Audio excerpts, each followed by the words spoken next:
রাধে রাধে বন্ধুরা, back to my channel. আমি চলে এসেছি তোমাদের কাছে নতুন একটা ব্লগ ভিডিও নিয়ে।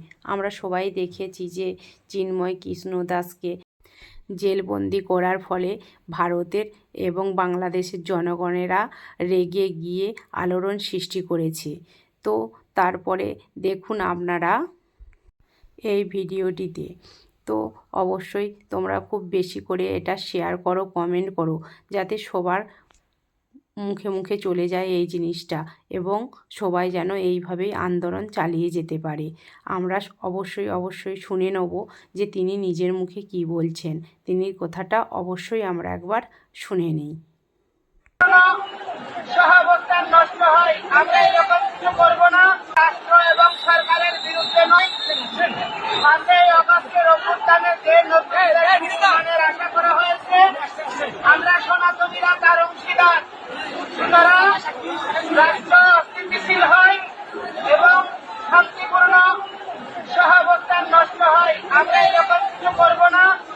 আবেগকে সংযত করে, আবেগকে শক্তিতে পরিণত করে শান্তিপূর্ণ আন্দোলন করবেন এবং আমাদের 8 দফা দাবি মৌলিক দাবি, এটা অযৌক্তিক দাবি নয়।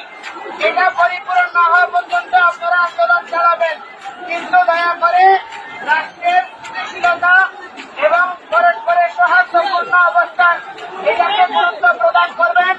এটা আমি আপনাদের সবার কাছে আশা করছি।